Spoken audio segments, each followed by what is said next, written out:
We're coming up so close to 5.7, but it really brings the question, should you be saving your Primogems for 5.7 or 5.6 or even 6.0?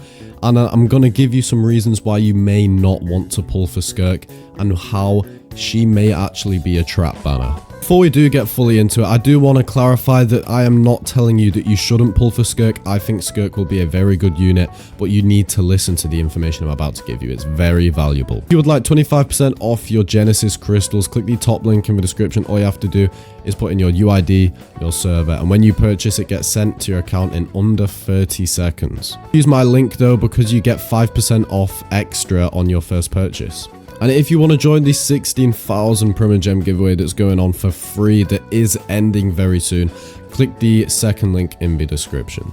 Okay, so Skirk is a very hyped up character.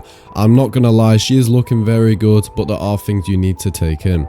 Number one is team composition constraints. So Skirk's optimal performance heavily relies on specific team setups, and this in particular involves Hydro and Cryo characters. So obviously leaked information and information we've been able to gather from multiple sources suggest that her damage output is significantly enhanced with when paired with characters like Escoffia and Farina.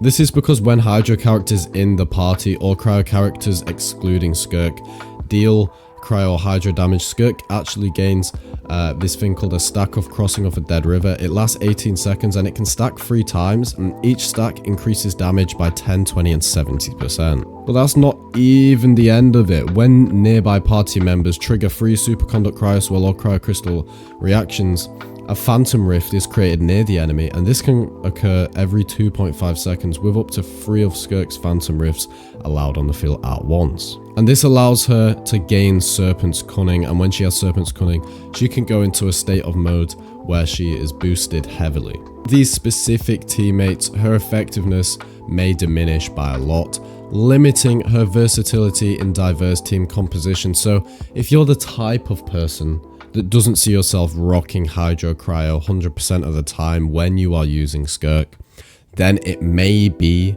a good idea to rethink choosing if you want to pull for her. Number 2 is complex energy mechanics. So unlike traditional characters, for the first time ever, Skirk operates with a unique energy system that deviates from standard energy recharge mechanics. So basically, battery characters are completely useless for her. Her kit benefits when her energy is depleted, introducing a playstyle that may be challenging to master. Number 3 is limited elemental synergy. So Skirk's abilities are tailored towards specific elemental reactions, as we know, freeze, superconduct, cryoswirl, etc. This specialization may restrict her effectiveness in other teams that are focused on other elemental reactions like melt or vaporize, and this can again potentially limit her adaptability, I'd say, across various team synergies and strategies. Number 4 is potential for future power creep. So given Genshin Impact's history, I think we all know, depending on how long you have been playing the game, they are known to introduce increasingly powerful characters over the time, diminishing and belittling, the previous very powerful characters. And this usually only can stand for support and sub DPS, but it usually only stands mainly for main DPS characters. They get shot right to the bottom.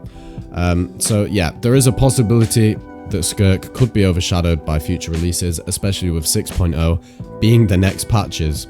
It seems like, this could be a put in place to make us pull, and then even more insane stuff comes out. But again, you do have to consider Skirk has been hyped up for a long time. She's Child's mentor. I definitely think she will be S tier, but it's just a question of how long. So basically what I'm trying to say, investing heavily in her now might lead to regret if more versatile or powerful characters are introduced in upcoming updates. So the 5.6 banners. Phase 1 we have Escoffia and Navia. Phase 2 we have Kinish and Raiden Shogun. So these are some absolutely amazing characters, and most of all are not main DPS characters like Raiden, like Navia, like Escoffia. These are more of the support sub DPS even a Scoffia being a healing character. You know, these are the sort of characters that you may want on your in your character roster, just for all different types of main DPSs. You know, some of these characters are amazing, but they aren't amazing for Skirk, and here's where the problem comes in. If you decide to pull in 5.6, like for a Scoffia, or Raiden, or Navia, because you need a support for your team, it may be possible that you won't have enough for Skirk, so this is another thing to take in mind. If you feel like desperately you need a better support, but you're just going for Skirk because of the hype, and you're not going for Skirk because, you know, you genuinely like her, or because of how much power she has, then maybe a Scoffia, Navia, Raiden could be a better option. They're more versatile, they're going to be easier to use in different teams. It could be a choice, okay guys? Now let's talk about the version 6.0 banner. So it is a while away. Skirk is obviously coming out way earlier than 6.0 starts. Version 6.0 starts on the September 10th, and 5.7 starts on June 18th, so there is a bit of a time gap in between those two. But we have to take in the consideration of which characters we may be seeing in 6.0.